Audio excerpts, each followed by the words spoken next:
Ryan Carter had always been the kind of guy everyone gravitated toward. Tall, athletic, and with a smile that could light up any room, he seemed to have it all. His charisma made him popular on campus, and his confidence made him a natural leader among his friends. At Oakwood University, where he was studying business management, Ryan was known not just for his academic prowess, but for his social life. At 21, Ryan thought life was all about seizing the moment, living without consequences, and making the most of his youth. College presented endless opportunities for fun, and he intended to experience every bit of it. His good looks and charm made it easy to go on dates, and he rarely faced rejection. His friends admired his carefree attitude, and girls were drawn to his devil-may-care approach to life. Every weekend, there was a party, a new girl, a new experience. To Ryan, it felt like he was invincible, and no one could tell him otherwise. He believed he was simply making the most of his college years before settling down into the serious life that would inevitably follow. The late nights, the alcohol, the casual relationships, it all seemed like the perfect college experience. Everyone was doing it, so what was the harm? By his third year, Ryan had a reputation. He was the guy who could charm anyone into a date, the guy who lived life without worries. His friends loved his stories of wild nights and brief flings. He was the one who knew how to have a good time, and his friends often followed his lead. For Ryan, it was all about collecting experiences, about being the guy who had it all. But with that lifestyle came risks. Risks Ryan didn't fully understand or care to acknowledge. He started ignoring small signs that his body was paying the price for his choices. The fatigue he felt after a long weekend of partying, the occasional sharp pain in his lower abdomen, and the constant stress on his body were easy to dismiss. After all, he was young. Why should he worry? The casual dates continued. There was Lucy, the free-spirited art major who loved exploring the city with him. Then there was Sarah, a biology student with a sharp wit who could match Ryan's sarcasm in any conversation. And there was Haley, a business student like him, who seemed like she could be more than just another casual encounter, but Ryan wasn't looking for anything serious. For him, relationships were fleeting, and commitment was something to think about in the distant future. His carefree attitude was a stark contrast to his friends, some of whom were starting to settle down, focusing on long-term relationships or planning their post-college futures. Ryan shrugged off their choices. He had plenty of time to think about that later. Right now, life was about living in the moment, and nothing could stop him, until the pain started to worsen. At first, it was easy to ignore. Ryan would feel a dull ache after nights of heavy drinking or days when he'd pushed himself too hard at the gym. He convinced himself that it was just his body reacting to stress, nothing serious. But gradually, the pain became sharper, more frequent, and harder to dismiss. It wasn't just his body that seemed off. He noticed other changes, small but concerning ones. Ryan's performance during intimate moments started to falter. It wasn't just once or twice, but enough times that it became impossible to ignore.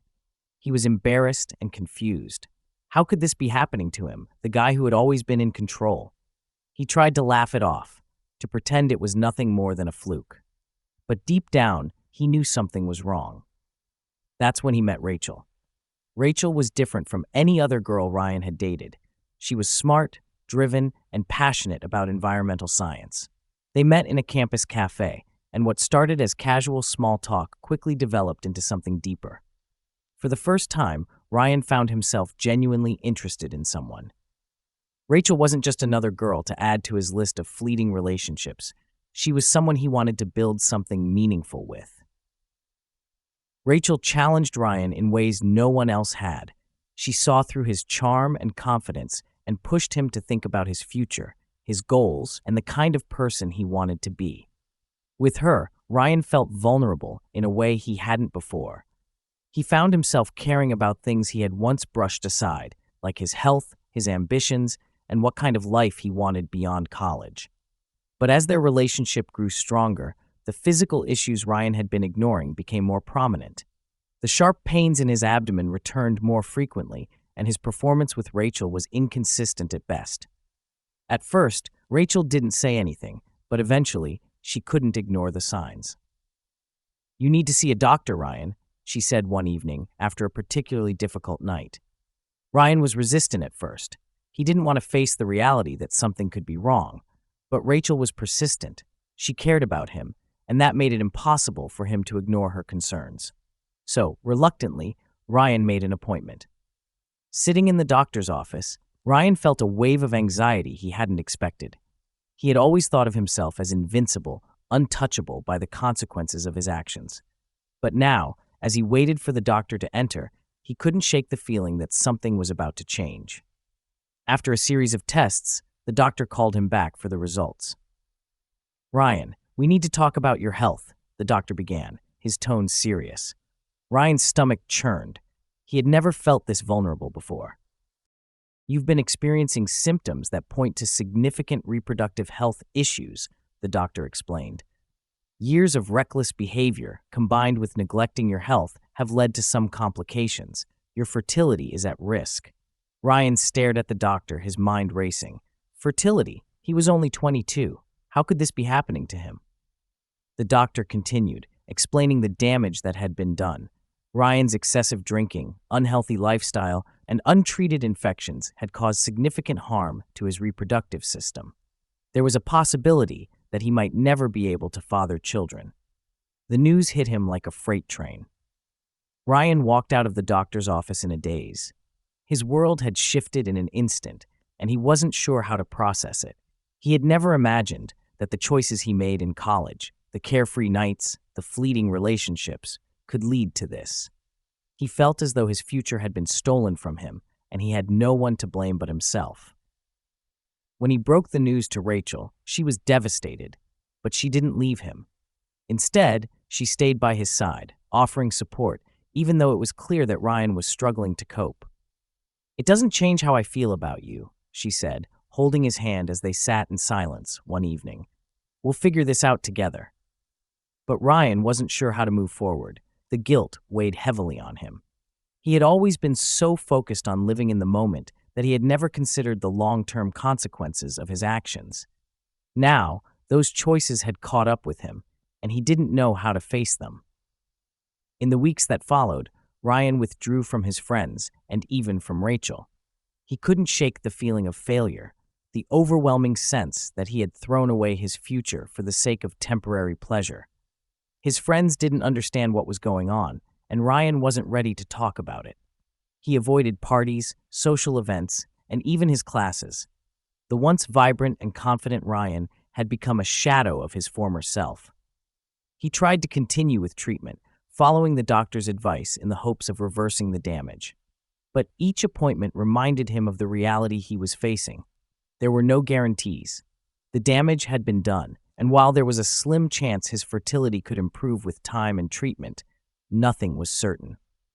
Ryan's depression deepened as he grappled with the reality of his situation. His friends had moved on, some were even in serious relationships, and a few had begun talking about their plans for the future, marriage, children, careers. But for Ryan, those dreams seemed distant, almost impossible. Rachel stayed by his side, offering unwavering support even when Ryan felt he didn't deserve it. She tried to encourage him to talk to someone, to seek help for his mental health, but Ryan resisted. He was ashamed, embarrassed, and scared of confronting the full weight of his choices.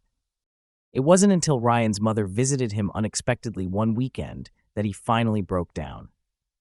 Sitting in his childhood home, surrounded by memories of a simpler time, Ryan opened up to his mother about everything.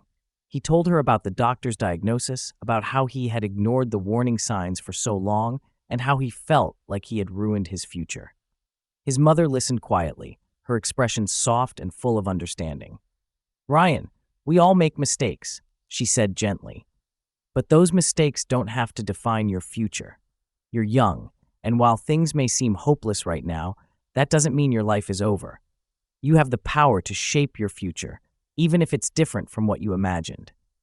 Her words hit Ryan harder than he expected. For so long, he had been punishing himself for the choices he had made, believing that he didn't deserve happiness or a future. But his mother's words gave him a glimmer of hope, a reminder that his life wasn't over and that he still had the ability to make something of it. Slowly, Ryan began to rebuild his life. After his mother's visit, Ryan decided it was time to take control of his life. He began attending therapy, where he could safely express his feelings and work through the guilt and shame he had been carrying. It was a slow process, but each session helped him understand that his past did not have to dictate his future. He learned to acknowledge his mistakes without allowing them to define who he was as a person. In therapy, Ryan also discovered the importance of personal accountability. He realized that while he had made poor choices, he still had the power to change his life moving forward. This understanding helped him focus on healthier habits. He started exercising more regularly, eating better, and minimizing his alcohol consumption.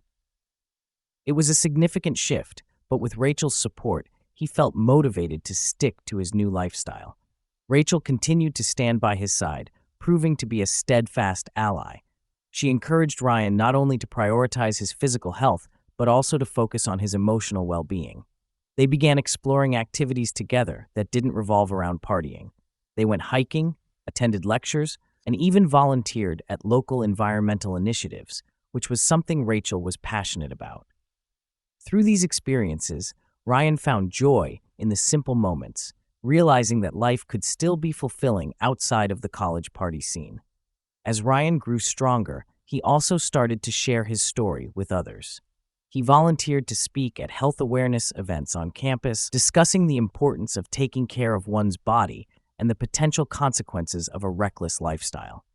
Sharing his experiences was both therapeutic and empowering.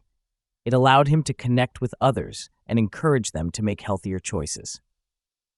He realized that his journey, although painful, could serve as a lesson for others. During one of these events, Ryan met a young woman named Mia. She was passionate about health advocacy and shared her own experiences with overcoming personal struggles. The two quickly became friends, bonding over their shared goals of promoting wellness and educating others. With Mia's enthusiasm and Ryan's growing confidence, they collaborated on various health initiatives on campus, focusing on mental health awareness and the importance of physical well-being. As the months passed, Ryan's outlook on life began to shift. He no longer viewed his past as a burden, but rather as a stepping stone to becoming a better person.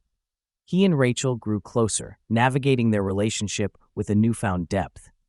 They talked about their future together, openly discussing their hopes and dreams. Ryan shared his fears about fatherhood and family, and Rachel reassured him that they would figure it out together, no matter what the future held. One day during a quiet moment in the park, Ryan took Rachel's hand and looked into her eyes. "I know things are uncertain for me, but I want you to know that you mean the world to me. I'm grateful for your support through all of this." Rachel smiled softly.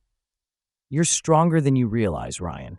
We're in this together, and we'll face whatever comes our way. It's not just about the future, it's about right now and building a life together." Their relationship blossomed as they explored new avenues in life, but Ryan remained acutely aware of the possibility that he might never have biological children. Instead of allowing this to overshadow their relationship, he focused on building a life filled with love and shared experiences. They discussed alternative paths to parenthood, such as adoption or fostering, recognizing that family could take many forms. Ryan's journey was not without its challenges. There were days when the weight of his past choices felt overwhelming. The fear of being unable to have children crept in during quiet moments, but he learned to confront these feelings head-on. He would talk about his worries with Rachel or write them down in his journal, allowing himself to process the emotions without letting them consume him. As graduation approached, Ryan felt a sense of accomplishment he hadn't anticipated. He had faced his demons and emerged stronger, more resilient. His relationship with Rachel had deepened, and they had plans for the future. Plans that included supporting each other in their careers and exploring their shared passions. On graduation day, as he stood in his cap and gown, Ryan felt a rush of pride. The ceremony was a celebration not just of academic achievements, but of personal growth and transformation. As he walked across the stage to receive his diploma, he glanced at Rachel in the crowd. Her beaming smile reminded him of how far he had come and how much he had gained. After graduation, Ryan and Rachel made the decision to move in together. They found a cozy apartment near the university, a space they could call their own. It was a new beginning, and with each passing day, Ryan felt more hopeful about the future. They continued to engage in health advocacy, hosting workshops and community events focused on mental and physical well-being. Ryan found purpose in his work, using his story to inspire others to take charge of their health and make informed choices. As time went on, Ryan and Rachel often discussed the idea of starting a family. Although the path ahead was uncertain, they approached it with optimism. They considered adoption as a possibility and began researching local agencies. Ryan's heart swelled at the thought of providing a loving home to a child who needed one. It felt like a way to create a family without being defined solely by biology. Eventually, they decided to take a leap of faith. They began the adoption process, pouring their hearts into creating a loving environment for a child. It was a challenging journey, filled with paperwork and interviews, but they faced it together, hand in hand. Ryan knew that while his past had shaped him, it didn't dictate his future. He was ready to embrace whatever family looked like for them. One day, after several months of waiting, they received a call from the adoption agency. A baby girl was ready for placement, and Ryan's heart raced with excitement. He and Rachel rushed to the agency, their nerves tingling with anticipation. When they first held little Lily in their arms, everything changed. In that moment, Ryan realized that family was more than just blood. It was about love, commitment, and the willingness to nurture and support one another. Tears streamed down his face as he looked at Rachel, who shared in his joy. They had taken the leap, and in that leap, they had found what they had always hoped for. As Ryan navigated his new role as a father, he felt a sense of fulfillment he had never known before. The love he felt for Lily was overwhelming, and it reminded him of the journey he had taken to reach this point. Every sacrifice, every painful moment had led him here, and he was grateful. Years later, Ryan would look back on his college days not with regret, but with a sense of clarity. The choices he had made had shaped him, but they had not defined him. He had learned to embrace vulnerability, to value true connections, and to prioritize his health and happiness. And most importantly, he had discovered that family was not just about genetics. It was about love, resilience, and the strength to create a life filled with hope. Through the struggles and triumphs, Ryan had become a better man. He had turned the weight of his past into a foundation for a brighter future, one that was rich with love, purpose, and the unwavering support of those he cherished most.